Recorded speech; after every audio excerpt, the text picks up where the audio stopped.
ਆਮ ਲੋਕ ਤਾਂ ਪਹਿਲਾਂ ਹੀ ਖੱਜਲ ਖੁਆਰ ਹੋ ਰਿਹਾ ਜੀ। ਪੰਜਾਬ ਦੇ ਵਿੱਚ ਤਾਂ ਰੇਤਾ नहीं मिल रहा, बजरी नहीं मिल रही, ਇੱਟਾਂ ਅਸੀਂ ਦੇ ਰਹੇ ਹਾਂ। ਸਾਡਾ ਕੋਈ ਮਕਸਦ ਨਹੀਂ ਇੱਟਾਂ ਨੂੰ ਮਹਿੰਗੀਆਂ ਕਰਨ ਦਾ।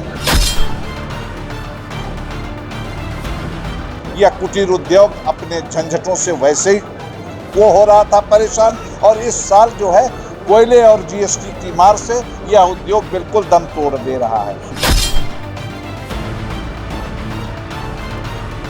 ਅਸੀਂ ਇੱਟਾਂ ਉਸੇ ਭਾਅ ਵੇਚ ਰਹੇ ਹਾਂ, ਲੇਕਿਨ ਇਸੇ ਤਰ੍ਹਾਂ ਦੇ ਹੱਲ ਰਿਹਾ ਜੀ।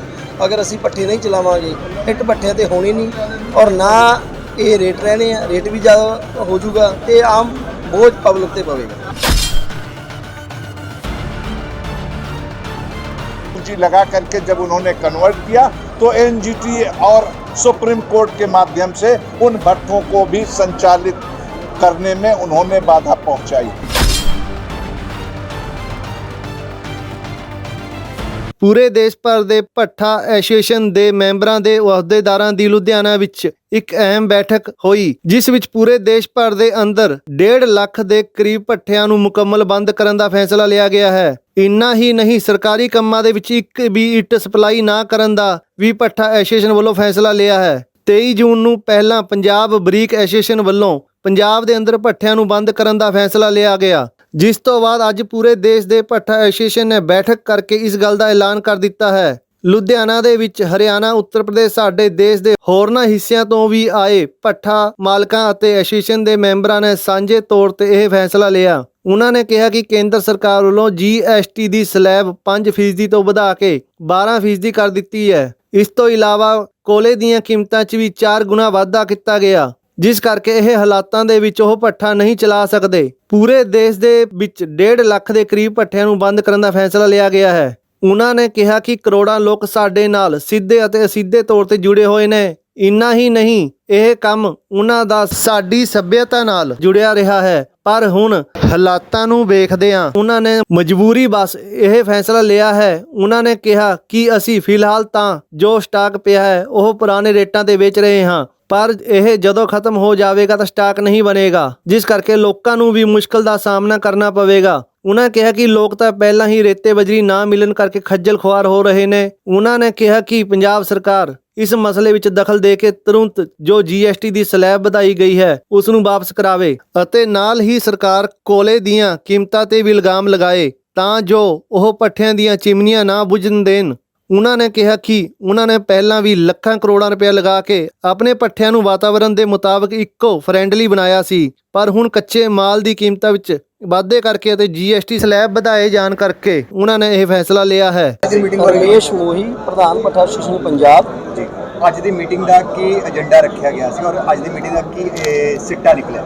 ਸਾਡੇ ਅੱਜ ਦੀ ਮੀਟਿੰਗ ਜੋ ਕੇਂਦਰ ਸਰਕਾਰ ਨੇ ਸਾਡੇ ਤੇ 5% ਤੋਂ 12% GST ਲਾਈ ਹੈ ਤੇ ਕੋਲੇ ਦੇ ਰੇਟਾਂ 'ਚ ਬੇਸ਼ੁਮਾਰ ਵਾਧਾ, ਉਹਦੇ ਲਈ ਅਸੀਂ ਮੀਟਿੰਗ ਕੀਤੀ ਹੈ, ਜਿਸ ਦੇ ਵਿੱਚ ਸਾਡੇ ਅੱਜ ਆਲ ਇੰਡੀਆ ਤੋਂ ਸਾਰੇ ਸਾਡੇ ਐਸੋਸੀਏਸ਼ਨ ਦੇ ਅਹੁਦੇਦਾਰ ਆਏ ਨੇ। ਯੂਪੀ ਦੇ ਪ੍ਰਧਾਨ ਸਾਹਿਬ, ਆਲ ਇੰਡੀਆ ਜਨਰਲ ਸੈਕਟਰੀ ਸਾਹਿਬ ਤੇ ਸਾਡੇ ਹਰਿਆਣੇ ਦੇ ਪ੍ਰਧਾਨ ਤੇ ਹੋਰ ਸਾਡੇ ਸਟੇਟਾਂ ਦੇ ਅਹੁਦੇਦਾਰ ਇੱਥੇ ਆਏ ਨੇ। ਤੇ ਅਸੀਂ ਅੱਜ ਇਹ ਮੀਟਿੰਗ ਇਸ ਲਈ ਬੁਲਾਈ ਆ ਵੀ ਅਸੀਂ ਪਿੱਛੇ ਵੀ ਅਸੀਂ ਆਪਣੀ 23 ਜੂਨ ਨੂੰ ਜਿਹੜੀ ਆਲ ਇੰਡੀਆ ਦੀ ਹੜਤਾਲ ਕੀਤੀ ਸੀ ਇੱਟਾਂ ਬਾਰੇ, ਅਸੀਂ ਬਿਲਕੁਲ ਭੱਠੇ ਨਹੀਂ ਚਲਾਵਾਂਗੇ। ਅੱਜ ਅਸੀਂ ਪੂਰਾ ਨਿਰਣਾ ਲੈ ਲਿਆ ਵੀ ਅਸੀਂ ਸਰਕਾਰ ਦੇ ਵਿੱਚ ਕੰਮਾਂ 'ਚ ਜੋ ਵੀ ਸਾਡੀ ਇੱਟ ਲੱਗੂਗੀ ਉਹ ਅਸੀਂ ਉਹਦਾ ਬਿਲਕੁਲ ਬਾਈਕਾਟ ਕਰਾਂਗੇ। ਤੇ ਸਾਡੀ ਪੰਜਾਬ ਸਰਕਾਰ ਨੂੰ ਵੀ ਬੇਨਤੀ ਆ ਕਿ ਸਾਨੂੰ ਸੈਂਟਰ ਸਰਕਾਰ ਨਾਲ ਗੱਲ ਕਰਕੇ ਸਾਨੂੰ ਕੋਲਾ ਤੇ ਸਾਡੀ ਇਹ GST ਕੌਂਸਲ ਦੀ ਜੋ ਸਾਡੇ ਵਿੱਚ GST ਵਧਾਈ ਗਈ ਆ ਉਹਨਾਂ ਨਾਲ ਗੱਲ ਕਰੇ ਕਿ ਸਾਨੂੰ ਕੋਲਾ ਸਰਕਾਰੀ ਰੇਟ ਤੇ ਸਾਨੂੰ ਦਵਾਇਆ ਜਾਵੇ। ਤੇ ਹਾਲ ਦੀ ਫਿਲਹਾਲ ਜਿਹੜੇ ਭੱਠਾ ਹੜਤਾਲ ਚੱਲ ਰਹੀ ਹੈ ਉਹ 'ਚ ਕਿਸ ਤਰੀਕੇ ਨਾਲ ਚੱਲ ਰਿਹਾ, ਕਿਸ ਤਰੀਕੇ ਨਾਲ ਮਤਲਬ ਲੋਕਾਂ ਨੂੰ ਸਪਲਾਈ ਮਿਲ ਰਹੀ ਹੈ ਜਾਂ ਨਹੀਂ ਮਿਲ ਰਹੀ ਹੈ? ਆਮ ਲੋਕ ਵੀ ਆਉਣ ਵਾਲੇ ਦਿਨਾਂ ਦੇ ਵਿੱਚ ਕੀ ਇਸ ਚੀਜ਼ ਦੀ ਕਿੱਲਤ ਆ ਸਕਦੀ ਹੈ? ਆਮ ਲੋਕ ਤਾਂ ਪਹਿਲਾਂ ਹੀ ਖੱਜਲ ਖੁਆਰ ਹੋ ਰਿਹਾ ਜੀ। ਪੰਜਾਬ ਦੇ ਵਿੱਚ ਤਾਂ ਰੇਤਾ ਨਹੀਂ ਮਿਲ ਰਿਹਾ, ਬਜਰੀ ਨਹੀਂ ਮਿਲ ਰਹੀ, ਇੱਟਾਂ ਅਸੀਂ ਦੇ ਰਹੇ ਹਾਂ। ਸਾਡਾ ਕੋਈ ਮਕਸਦ ਨਹੀਂ ਇੱਟਾਂ ਨੂੰ ਮਹਿੰਗੀਆਂ ਕਰਨ ਦਾ। ਅਸੀਂ ਇੱਟਾਂ ਉਸੇ ਭਾਅ ਵੇਚ ਰਹੇ ਹਾਂ, ਲੇਕਿਨ ਇਸੇ ਤਰ੍ਹਾਂ ਦੇ ਹੱਲ ਰਿਹਾ ਜੀ। ਅਗਰ ਅਸੀਂ ਪੱਠੇ ਨਹੀਂ ਚਲਾਵਾਂਗੇ, ਇੱਟ ਪੱਠਿਆਂ ਤੇ ਹੋਣੀ ਨਹੀਂ, ਔਰ ਨਾ ਇਹ ਰੇਟ ਰਹਿਣੇ ਆ। ਰੇਟ ਵੀ ਜ਼ਿਆਦਾ ਹੋ ਜਾਊਗਾ ਤੇ ਆਮ ਬੋਝ ਪਬਲਿਕ ਤੇ ਪਵੇਗਾ। ਸਰਕਾਰ ਦੇ ਖਿਲਾਫ ਕੀ ਕੀਤਾ ਜਾ ਰਿਹਾ ਹੈ? ਸਰਕਾਰ ਸਾਡਾ ਰੋਸ ਕੇਂਦਰ ਸਰਕਾਰ ਨਾਲ, ਜਿਹੜੇ ਕਾਰਪੋਰੇਟ ਘਰਾਣਿਆਂ ਨੂੰ ਸਾਡਾ ਕੋਲਾ ਜੋ 2-3 ਵੱਡੇ ਘਰਾਣੇ ਆ ਉਹੀ ਕੋਲਾ ਸਾਡਾ ਇਹ ਉਹਨਾਂ ਕੋਲੇ ਆ 8000 ਤੋਂ 25000 ਰੁਪਏ ਕੋਲਾ ਹੋ ਗਿਆ ਤੇ 5% ਤੋਂ ਵੱਧ ਕੇ GST ਜਿਹੜੀ ਸਾਡੀ 12% ਕਰਤੀ। ਉਹਦੇ ਲਈ ਪੂਰੇ ਹਿੰਦੁਸਤਾਨ ਦੇ ਵਿੱਚ ਅਸੀਂ ਭੱਠਿਆਂ ਦੀ ਹੜਤਾਲ ਕੀਤੀ ਹੈ। ਬਾਈਕਾਟ ਵੀ ਕੀਤਾ ਜਾ ਰਿਹਾ ਸਰਕਾਰੀ ਅਦਾਰੇ ਦਾ ਹੈ ਜੀ, ਬਾਈਕਾਟ ਵੀ ਕਰ ਰਹੇ ਸਰਕਾਰੀ ਅਦਾਰੇ ਅਸੀਂ ਬਾਈਕਾਟ ਕਰ ਰਹੇ ਹਾਂ। ਕਿਸ ਚੀਜ਼ ਦਾ? ਅਸੀਂ ਇੱਟਾਂ ਅਗਲੇ ਆਉਣ ਵਾਲੇ ਦਿਨਾਂ 'ਚ ਆਪਣੀ ਮੀਟਿੰਗ ਕਰਕੇ ਅਸੀਂ ਸਰਕਾਰ ਨੂੰ ਇੱਟਾਂ ਕਿਸੇ ਵੀ ਸਰਕਾਰੀ ਕੰਮ 'ਚ ਲੱਗੂ ਅਸੀਂ ਬਾਈਕਾਟ ਕਰਾਂਗੇ, ਔਰ ਆਉਣ ਵਾਲੇ ਟਾਈਮ 'ਚ ਅਸੀਂ ਆਪਣੀ ਪੱਕੀ ਇੱਟ ਦੀ ਸੇਲ ਵੀ ਜੋ ਸਾਡੇ ਕੋਲ ਪਈ ਆ ਬੰਦ ਕਰਾਂਗੇ।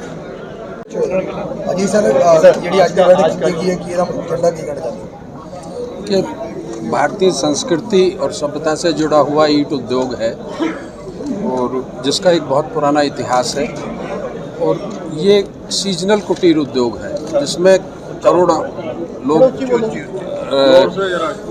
काम करते हैं। सरकार की नीति पर्यावरण को लेकर के और जीएसटी को लेकर के जो 1% वाला स्लैब था उसको 6% और 5 वाले स्लैब को 12% कर दिया गया है और जो कोयला 7,000 रुपये का रेट था उसको 25 से 30,000 रुपये के रेट में भट्टा मालिक को लेना पड़ा। तो बढ़ी हुई जीएसटी और जो लाल ईंट की खपत है उसको कम कर दिया गया है। इसी को लेकर के ऑल इंडिया फेडरेशन जो संपूर्ण देश में 1.5 लाख भट्टे हैं उनकी प्रतिनिधि संस्था है और आज का जो बैठक का आयोजन है पंजाब ब्रिकलेन एसोसिएशन के द्वारा किया गया है कि जब तक हमारी सरकार मांग पूरी नहीं कर लेगी तब तक हम अपने ईंट भट्टों का संचालन बंद रखेंगे। अभी हाल में पंजाब के सीएम जो मान साहब ने बोला था कि झारखंड में अपनी उनकी कोयले की अपनी खान, तो इस पर लगता है कि कोयले के इसका रेट बढ़ाने का क्या उनका अभिप्राय क्या है? देखिए जो प्रांतीय सरकार हैं उनकी अपनी वो अपनी समस्याओं का निदान कर सकते हैं, लेकिन हमारी 2-3 समस्याएं वो भारत सरकार से हैं। जो जीएसटी का मुद्दा है वो हम आपके माध्यम से चाहेंगे, जो आपने प्रश्न भी किया, कि माननीय मुख्यमंत्री जी कोयले के संबंध में भी भारत सरकार को लिखें तो पंजाब के लिए कोयले का बढ़ाया जाए, उसकी जो सीमा है कोयला मंत्री के द्वारा उसको बढ़ाया जाए और जीएसटी के बारे में भी पंजाब सरकार प्रस्ताव भेजे कि इस कुटीर उद्योग पे जीएसटी बहुत लगाई गई है, इसको रोल बैक किया जाए।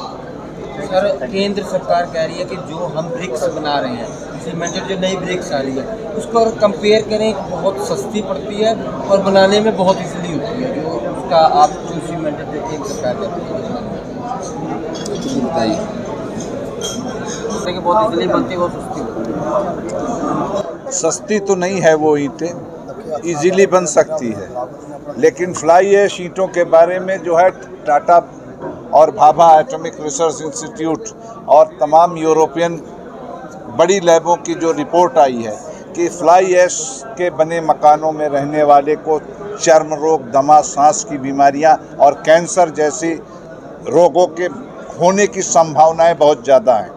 इसलिए तमाम बिल्डर जो फ्लाई ऐश ईंट सरकार की बाध्यता के कारण लगा रहे थे, उन लोगों ने भी वापस से लाल ईंटें लगानी शुरू कर दी। और आपको बतावें कि काशी के अंदर एक प्लांट लगा हुआ है जहां से इंग्लैंड, ऑस्ट्रेलिया और तमाम यूरोपीय देशों में लाल ईंटें जो है एक्सपोर्ट की जा रही हैं, क्योंकि वो सारा प्रयोग करके उन्होंने जान लिया कि लाल ईंटों का कोई विकल्प नहीं है और इसके मकानों में रहने में ठंड और गर्म दोनों ही वातावरण में ये ज़्यादा बेहतर सहायक होती है। केंद्र सरकार किसी व्यक्ति विशेष को फायदा पहुंचाने के लिए ईंटों का ज़्यादा और आपको रोका जा रहा है कि वो भट्टे कम हो। देखिए कारपोरेट सेक्टर का जिस तरीके से प्रभुत्व बढ़ा है, आज जो हम सबसे बड़ी समस्या जो 10,000 8,000 रुपये का कोयला पिछले सालों में हमने फूका था, इस साल हमने 25 और 26,000 रुपये में वो आयातित कोयला फूका है और पूरा देश जान रहा है कि जो है आयातित कोयला जो है अडानी पोर्ट पर अडानी जी ही ला रहे हैं और उस कोयले को लेने की बाध्यता राज्य सरकारों को भी बिजली घरों और दूसरे उसमें की जा रही है, जिस पर कुछ मुख्यमंत्रियों ने आपत्ति भी जताई कि इस तरीके की बाध्यता हम पर न थोपी जाए और उसी की मार ये उद्योग भी आज इस साल हम झेल रहा है। हमारे जीएसटी की ही बढ़ोतरी नहीं की गई, हमारे जो कोयले की बढ़ोतरी जो हमारी मूल खपत है उसमें भी जिस तरीके की बेतहाशा वृद्धि की गई 2 साल कोरोना काल के, यह कुटीर उद्योग अपने झंझटों से वैसे ही वो हो रहा था परेशान और इस साल जो है कोयले और जीएसटी की मार से यह उद्योग बिल्कुल दम तोड़ दे रहा है। हम किसी हड़ताल पर नहीं हैं, हम इस व्यवसाय को आगे ले चल पाने में अपने को असमर्थ पा रहे हैं। इन परिस्थितियों में हमारी पूंजी, आज केंद्रीय पर्यावरण मंत्रालय कह रहा है कि उन राज्यों में जहां जिगजैग भट्टे नहीं थे, आप अपने को कन्वर्जन की ओर ले जाइए, कन्वर्ट कीजिए। एनसीआर रीजन के अंदर 1 साल के अंदर उनको कहा कि आप अपने सारे भट्टों को कन्वर्ट कर लीजिए, जिसमें लागत 40 से 50 लाख रुपए आ रही थी। और सारा पूंजी लगा करके जब उन्होंने कन्वर्ट किया तो एनजीटी और सुप्रीम कोर्ट के माध्यम से उन भट्टों को भी संचालित करने में उन्होंने बाधा पहुंचाई।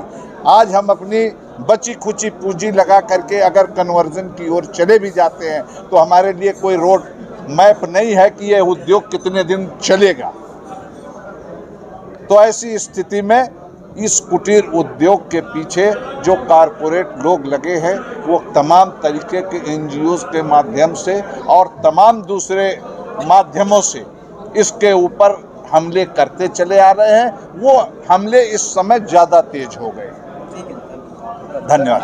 अगला अंतिम राय क्या ली जाएगी, क्या अगला कदम हो सकता है इस पूरे देश के अंदर आज इस समय भट्टे वाले अपने उद्योग को बंद किए हुए हैं। आने वाले समय में हमने अपने जनप्रतिनिधियों से सबसे संपर्क करके अपनी परेशानी बताई है और बंद कमरे में हर जनप्रतिनिधि इस बात को स्वीकार करता है कि इतने ज़्यादा लोगों को रोजगार देने वाला देश में दूसरा कोई उद्योग नहीं है। 1.5 लाख भट्टों में 3 करोड़ लोगों को सीधा रोजगार मिलता है। इतना बड़ा रोजगार देने वाला कोई दूसरा व्यवसाय नहीं है और आपकी मांगे सब जायज़ है।